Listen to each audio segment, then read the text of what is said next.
When you think about ambition, what comes to mind? I think we all remember back in high school, people would ask us, what are you going to do after you get out of high school? And most of the time, whatever we answered was an ambition. It was a plan. It was something that we intended to sacrifice for and we tended to bring to completion. And over the years, people get self-esteem from making goals and meeting them. They develop and they are greatly blessed with this quality. Because ambition, in one sense, is a good word. It means we want to better ourselves. And of course, in this lesson, we're going to be talking about spiritual ambitions. But before we get there, we want to talk a little bit about the downside of ambition. Because for many people, ambition is just an excuse for covetousness or for the pride of life. And depending on what our motivation is, why do we want to be this? Why is this a goal? And we have to assess our goals, because what we plan to be tomorrow is what we're going to be putting forth our efforts today. So if we plan to be rich, if we plan to be successful in our job, if we plan to be some other secular goal, sometimes that takes too much of our time away from the spiritual things. And so, as Paul wrote, those who desire to be rich. Now there's an ambition. I want to be rich. It's an ambition that many people in this world decide that that's what they want. But they fall into temptation and a snare and into many foolish and harmful lusts, which drown men in destruction and perdition. So assessing what we want out of life, assessing what's important to us, assessing what we are putting forth our efforts in order to accomplish right now, is a good indicator of what we're going to be tomorrow. And if our goals are leading us away from the Lord, tomorrow we'll be further away from the Lord. If our ambition is to become things that God has either frowned upon or openly proclaimed to be an evil. So what are our goals? What are our plans? What are our thoughts? When your mind wanders, we talk so much about our mind wandering during the Lord's Supper, what does it wander into? Does it wander into the things that are important to us? Well, of course it does. That's where our priorities are. And thinking about what those things are is a critical indicator of what you're going to be tomorrow. And our focus then becomes very important. So ambition for worldly things often brings the exact opposite of what we wanted and what we were thinking. People who want to be rich, they just want to be successful. They want to be happy. Well, there's a different route to success and happiness. This one's a dead end. If we decide our goal in life is to become rich, then as Paul said, we will be falling into temptation. We will be falling into a snare. We will fall into foolish and harmful lusts. And ultimately, we will drown in destruction and perdition. Spiritual goals are different. This is just talking about wisdom, but of course, as we grow in the gospel of Christ, that's what we're gaining. We're gaining wisdom. So I think this is a pretty good indicator. So happy is the man who finds wisdom and the man who gains understanding. Now, if that's my ambition, to know the Bible as best as I possibly can, and not only to know the Bible, but to make the proper applications, then everything that flows from that is going to be good. Look at verse 14. Her proceeds. The downside of wanting wealth is destruction, perdition, drowning, foolish and harmful lusts. The upside of wisdom and understanding is that her profits are better than silver and gold. She is more precious than rubies. All the things you may desire cannot compare. I remember as a young man seeing this, and I remember as a young man making it my ambition to put this first. Because look what comes next. Verse 16. Length of days, riches, and honor. All her paths are peace, a tree of life to those who take hold of her. Happy or blessed are all those who retain her. You know something, brethren? Everything that anyone else is looking for and is a dead end comes as a matter of course to those who seek wisdom. Now, riches and honor, of course, are relative things. There are spiritual riches and spiritual honor, and there's physical riches and physical honor. When we die, we leave as naked as we came. We can't take anything out. All of these things have really no value at all. This is what we can take with us. And so, as you think about it, is this our goal?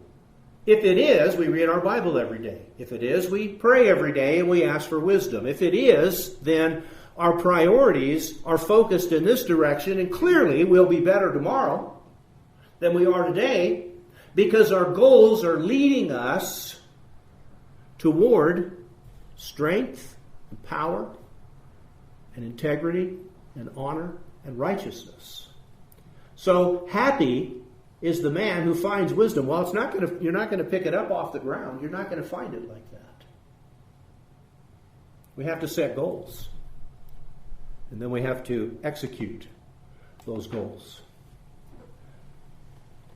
Joshua, if you look at the very last verse there, verse 9, at the very end of it, it says, you will make your way prosperous and you will have good success. I think that's what we all want.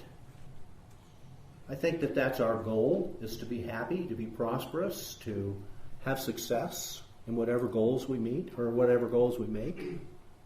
But as God explains to Joshua, and maybe this is what Jesus meant when he said that the way that leads to life is straightened and narrow, we have to take a detour. We're going to get the same benefits in the spiritual realm. They're just going to come as a matter of course instead of making it our goal. If we make it our goal, we're going to drown in destruction and perdition. We're going to have many foolish and harmful lusts. But if we make this our goal, we'll gain the same thing. And then those other things, as Jesus said in Matthew 6:33, when you seek first the kingdom, everything else is taken care of. Everything else is just brought in. So what does God tell Joshua to do? Well, first of all, he says, and look at the yellow before we go into the blue. I want you to see that this is a step or a link, like links in a chain or steps leading upward. Be strong, that you may observe. Do not turn, that you may prosper. But you shall meditate day and night, that you may observe to do according to all that is written, for then you will make your way prosperous, and then you will have good success. It's a unit. One thing flows to the other, to the other, to the other. So let's go back now and look at the blue. Be strong and very courageous. That's ambition. That's what these high school freshmen have as they enter into these difficult classes. And it takes hours and hours of study and effort and toil and courage. That's the root of ambition. When we talk about rugged individualism that built this country, people going to pull themselves up by their own bootstraps. They are not going to rely on other people. That's what being strong and courageous is. Well, why do I need to be strong and courageous? Because it's going to be very difficult in order that you may observe to do according to all. It takes a lot of courage. It takes a lot of ambition. It's painful. The process of repentance is probably the most painful process that we have to endure. And with God, we're doing it every day and sometimes many times a day, especially when we were first converted. When we sang that song a few moments ago, more strivings within. That's what he was talking about. More effort and desire and ambition to be right with God. So to observe to do according to all means that we are constantly assessing our lives based on what the Scriptures say. Not based on, by human standards, we don't really need ambition. We've reached it. Most of us here have reached it. We don't need any more. We have all we could want. But when we stand before God, as Jesus told one of the churches in Asia, you're naked, you're blind, you have nothing. And I counsel you to buy gold from me and buy clothing from me and get your detergent so that we can cleanse you from me. Do not turn to the right hand or to the left. How many people through the years have we seen veering to the left, veering to the right? They're not hearing because their ambitions shifted. Instead of wanting to be exactly what the Lord teaches in the Scriptures, they wanted itching ears. They had itching ears. They wanted teachers. Their ambition now is to find a way to do what they want to do. If we want to prosper wherever we go, we can't turn to the right or to the left, and we must observe according to all. Then we can prosper.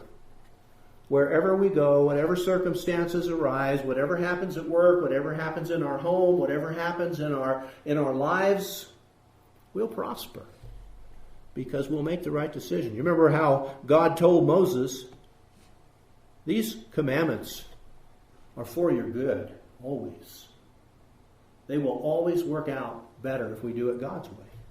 So my ambition, your ambition as a Christian, is to be like this, to be strong and courageous, to face each day and each challenge and each sin with strength and courage to make things right and be right with God, observing to do according to all.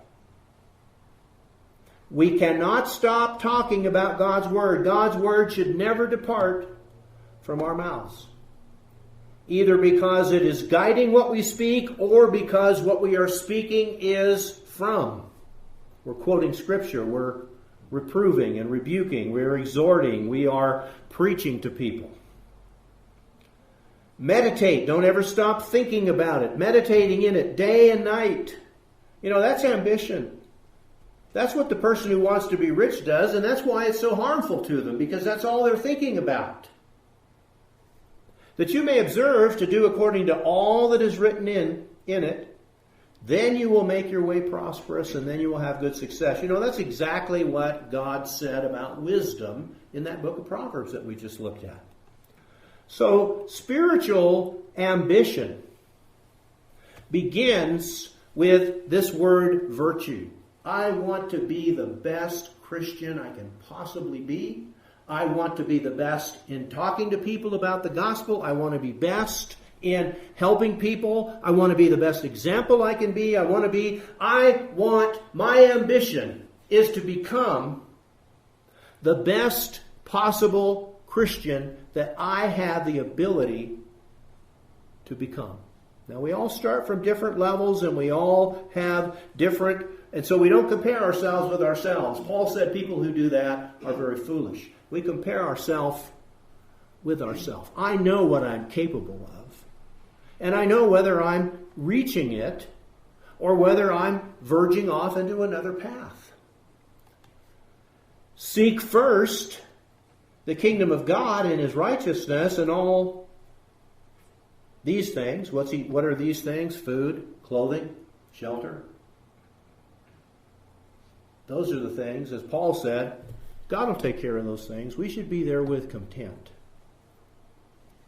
But we need to seek first His righteousness. If anyone desires to come after me, let him deny himself, take up his cross, and follow me. That's ambition. We want this? Is this our goal? Jesus says that if we seek first the kingdom, that ambition will bring everything else, just like wisdom, just like God told Joshua. And in the second passage, by denying ourselves, that's an ambition. That takes courage. takes strength to deny yourself and to put yourself on a cross and stay on the cross. We know how courageous Jesus was to take that upon himself. So we need to assess what is possible. I like this verse. I think this verse is something that creates ambition. You want to be gold, silver, or a beautiful ruby or diamond in the eyes of the Lord? Or would you prefer to be wood, hay, and straw? Now, here's what Paul says. According to the grace of God which was given to me as a wise master builder, I have laid the foundation. So Paul and the rest of the apostles are part of the foundation. Remember Ephesians chapter 2 and verse 20? That the church is built upon the prophet, the apostles and prophets, Christ being the chief cornerstone. Well, what comes after that? The whole building. The individual stones. As Peter says in 1 Peter chapter 2. You are living stones, and you've come to a living stone. And you're built up into a house, a holy house. So each one of us needs to be careful how we build on it. But let each one take heed how he builds, for no other foundation can anyone lay than that which is laid. Now if anyone builds on this foundation with gold, silver, precious stones, brethren, those are Christians. Wood, hay, and straw. Each one's work will be clear, for the day will declare it, because it will be revealed by fire, and the fire will test each one's work of what sort it is. Now remember, he started this with, what is Paul, what is Apollos, ministers through whom you believed? You are God's field, we are God's people who plant and water. Now we move to this. Is it your ambition? You even think about this? That God sees people as gold, silver, or precious stones? People in the church, like Dorcas, who was missed. They were weeping, crying, showing him all of the wonderful things she had made. But then there was Ananias and Sapphira. Wood, hay, straw. Each one's work will become clear.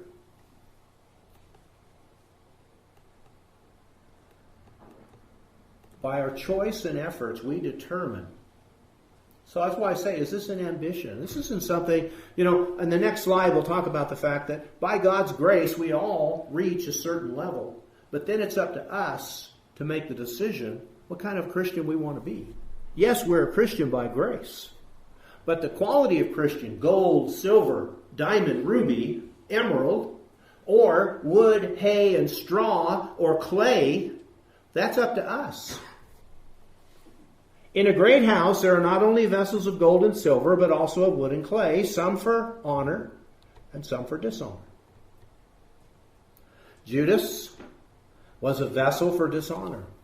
He didn't prepare. He had the opportunity. Jesus made him an apostle, but he didn't do anything with it. His desire to be rich led him to drown in destruction and perdition, and he ended up, as Jesus said, it would be better for that man never to be born. I don't want God to say that about me. It would have been better if you'd never been born.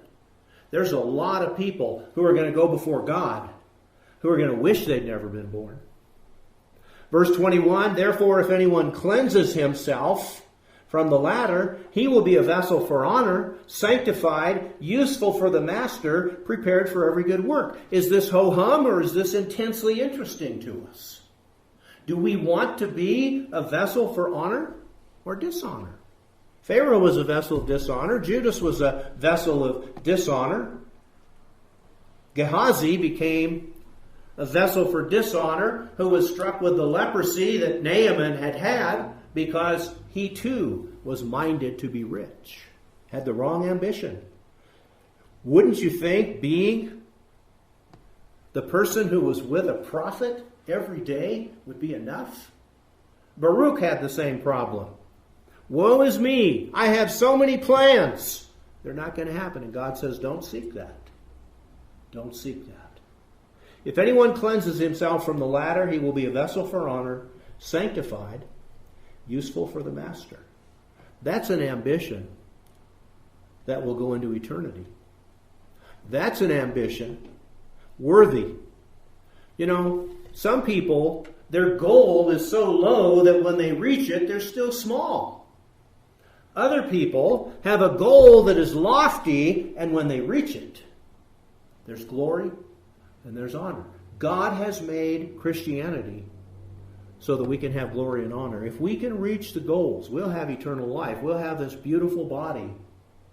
And when we stand before the Lord, He'll say, "Well done, good and faithful servant." So we have the power and the right to change our essence. When I became a Christian, when you became a Christian, we were all clay. We were all wood and straw. And that's all there was. But by the grace of God, we could have ambition. We could add to our faith virtue and knowledge and self-control and perseverance, adding on our part. God did His part perfectly. But everybody gets that, and yet there's still vessels of wood and hay, and there's still vessels of gold and silver. So it isn't grace. Well, if it's not grace, what is it? Well, for by grace you have been saved through faith, and that not of yourselves. Jesus covered the terrible imperfections. You know, some people feel like maybe this verse is too easily taken out of context. But over the years, I've come to feel very comfortable that all that I am, all that I have, and all that I can be is based on God's grace, because without that, without the death of Christ, without the gospel, without reachable goals that can lead me back to the divine nature, my efforts would matter not a lick. In 2 Peter 1, if I add to my faith virtue, knowledge, self-control, perseverance, godliness, brotherly kindness, and love, and I come before God almost perfected, but God says, I'm really sorry, I don't have any blood. Jesus didn't die for you. All of your efforts are vain. You're not going to get anything for them. You're still a sinner.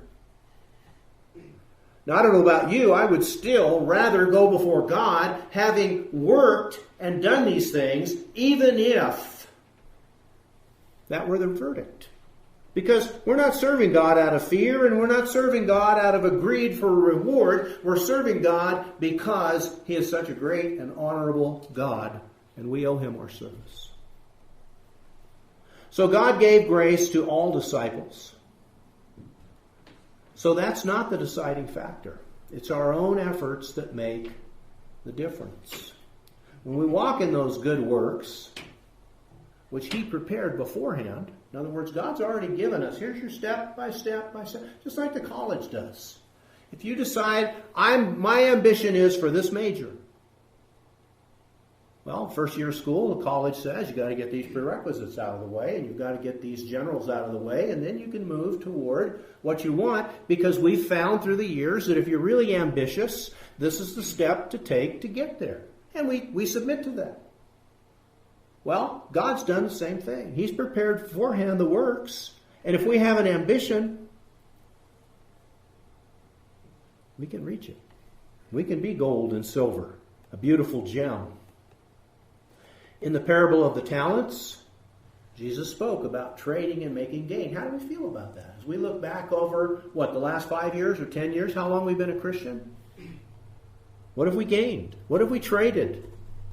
What efforts have we put forth? I know God saved us. I know the church exists to bring us to heaven.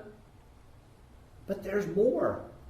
There's the glory of gaining wisdom. There's the glory and prosperity and success of never turning from God's Word. We have to change. As Paul said, we need to put off the old man, put on the new man. Is that your ambition? To put to death the members on the earth? To put on love and faithfulness and joy and peace? In the parable of 10 virgins, the wise were unprepared. They didn't get the oil. What was the oil? Well, the oil was the same thing that would turn us into gold or silver. The oil was the effort that we put forth. And these 5 didn't have as much effort as the other 5. I press toward the goal for the prize of the upward call of God in Christ Jesus. If we have ambition, we can make melody with this verse. I know exactly what Paul meant because I feel it myself, is the point I'm trying to make. And all of us who are truly ambitious to grow and develop as a Christian, we feel the same way. I'm pressing toward the goal. Now, I didn't read the previous verse, forgetting what lies behind and stretching forward to the things that are ahead. That's ambition. Christianity is not just a profession or an activity or a place where we assemble on the first day of the week. That's not what Jesus died to accomplish. He expects us to buffet our body. Remember what Paul said there? I buffet my body and bring it into submission, lest I myself should be disqualified. You see, Paul had a concern. He knew that there's a threshold. Jesus made it very clear. Many are called and few are chosen. And a lot of times, members of the Lord's church like to say, well, those in the Lord's church are the called and everybody else is the chosen. I'm sorry, everyone else wasn't chosen. But it's deeper than that. Even among God's people. When God called Israel out of Egypt, He called them all. And two made it to the promised land. You know, we're relying on the grace of God. But Jesus was very firm many times in the Gospels warning us that if you don't have enough, even though you're a servant of mine, you're not going to make it. Now, I don't know where that line is between putting forth effort so that God can say, you traded and made gain. And since I don't know where it is, I just keep doing more and more and more. And I hope all of us are in the same boat. Nothing, as the writer of Proverbs put it, nothing you can desire can compare with wisdom. Nothing you can desire can compare with what we can gain if we stand before God and God says, well done, good and faithful servant. You were faithful. Faithful and ambition are identical. When you have ambition, you're going to be faithful. You're going to put forth every effort and leave no stone unturned. That's how an ambitious person is. They do it for corruptible, but we do it for incorruptible. Peter really nailed it. All these things are going to be dissolved. You can have a PhD, you can have a beautiful home, you can have a nice car, but you know something? It's going to be dissolved. We're going to die. And when we die, we're going to leave as naked as when we entered. We can't take anything with us except our faithfulness and our good works. That's all there is. There isn't anything else. When we die, all of the time, all of the effort, all of the work, and all of the toil that we've put into material things is lost forever. Now, I want to be careful here because I don't want people to get the wrong idea. Jesus said through Paul that those of us who work for our employer as we do unto the Lord are faithful servants. But we're not doing it to become rich. We're doing it because we want to please God. We're not doing it because we want the glory of men. We're doing it because we want the glory of God. So even the things, as I said earlier, even the things that we are working so hard toward need to have the right motivation. I can be very ambitious. I can reach the top of my field because I love the Lord my God with all my heart, soul, mind, and strength, and I want to submit to Jesus, who said, when you work for your employer, you work for him like you do for me, not with eye service, but with fidelity. Well, I do that, and I become a millionaire. Well, I didn't want to be a millionaire. I wanted to be pleasing to God. That just came. Well, that's what the proverb has said. If you put your efforts into wisdom, these other things are going to come. Now, I may not be a millionaire, but I may reach some goal because of my ambition to serve the Lord that comes out because I'm a good employee and my employer sees it. He says, wow, you're different from everyone else. You have more ambition. Well, not really. I just love the Lord. So we're going to leave as naked as we entered, and if we focus on the spiritual things, we'll bring everything out. If all the money I make, I give to the Lord, and I put it in His hands. I give on the first day of the week, whenever an opportunity comes up to help somebody. As Jesus said on the last day, "Come, you blessed of my Father, inherit the kingdom prepared for you from the foundation of the world, because I was hungry, you gave me something to eat. I was sick and you visited me. I was naked and you clothed me. I was in prison and you visited me. Lord, when did we ever see you? Inasmuch as you did it to one of the least of my brethren, you did it to me." So we still gain all of the same things. We just have a very different attitude. You know, it's hard in America not to become rich if you put forth the efforts the Scriptures demand that we put forth. And we can start at the bottom, but we can rise to the top because there's not much competition out there right now. Everybody else is pretty content, so just go through the motions. And a zealous, godly Christian who's putting first things first is going to be successful. He's going to be noticed, but not because he wants to be noticed, because he wants to be a good Christian. It's just an add-on. So we meet people from time to time in the Lord's church who are very wealthy, but they're just as humble and just as godly and just as pure and devoted as they were when they were poor. Because their ambition was to be a great Christian.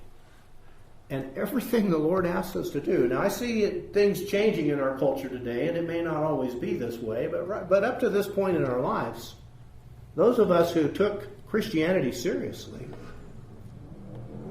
who did everything the Lord asked us to do, for the most part, we came out of it pretty successful.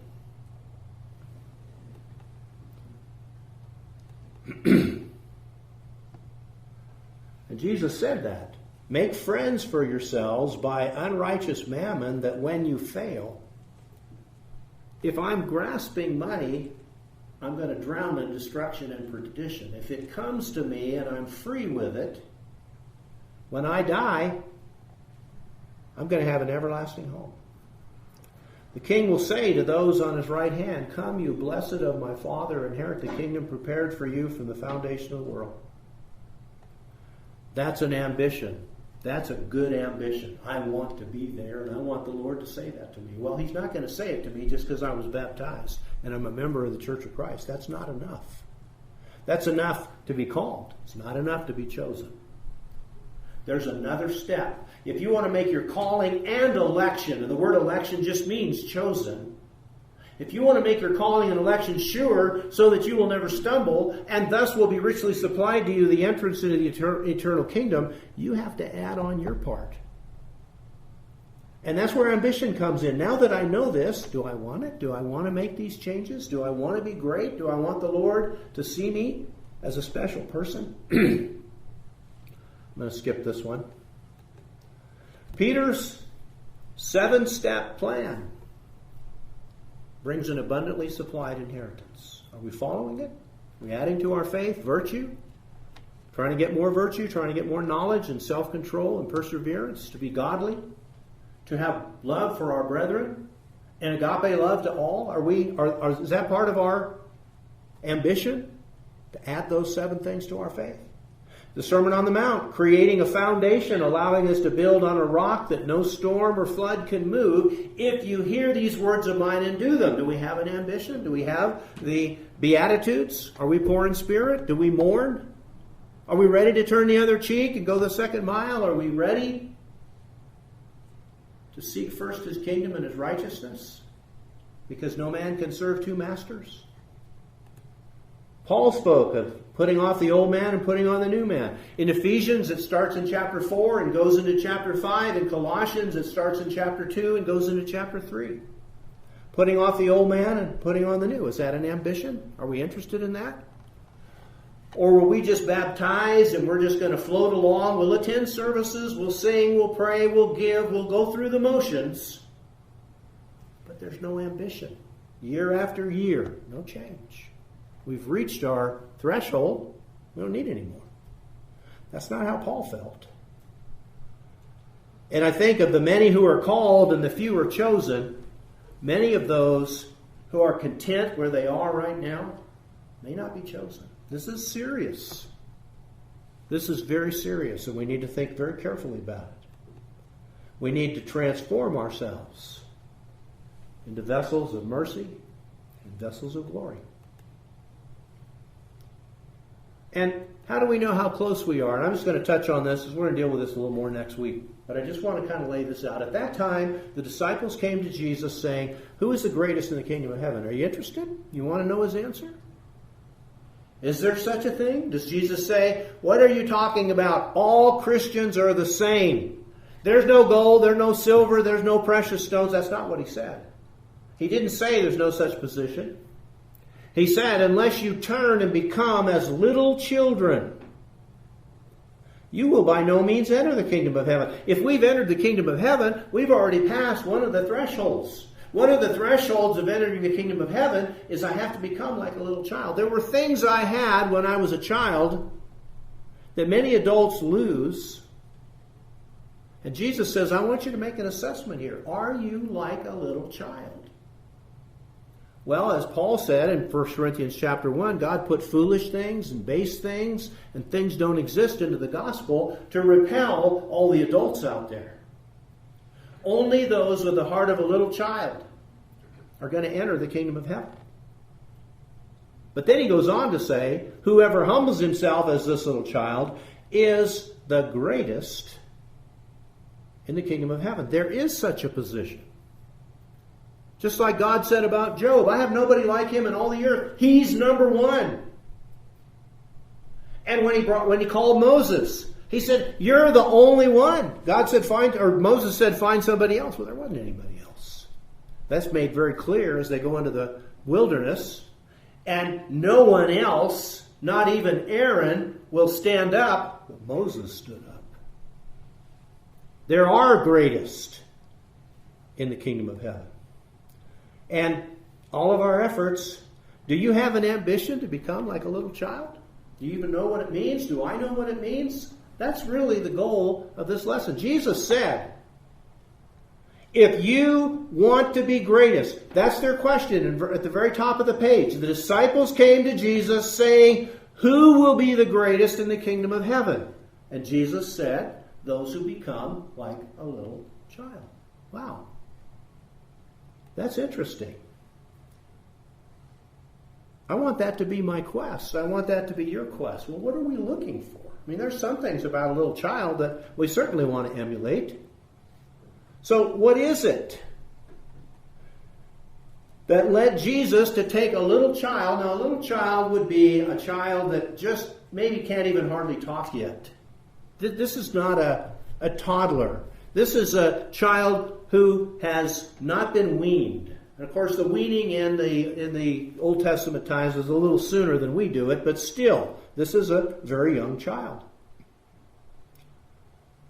I think this is a mystery, a parable that we ought to unravel. I need to have the heart of a little child. Have we thought about this? Is this part of our ambition?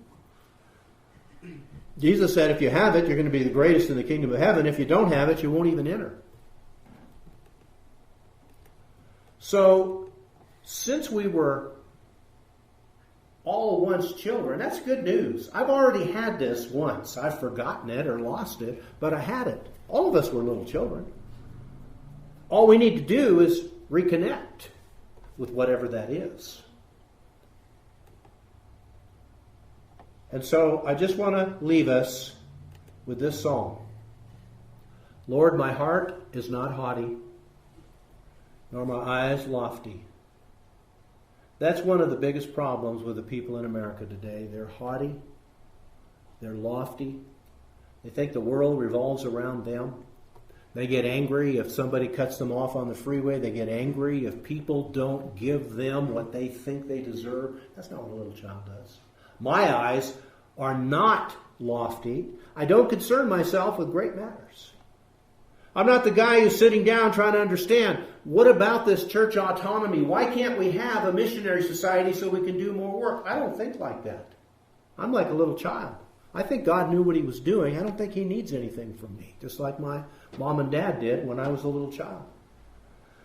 Verse 2, surely I've calmed and quieted my soul like a weaned child with his mother. What does the Lord require of thee?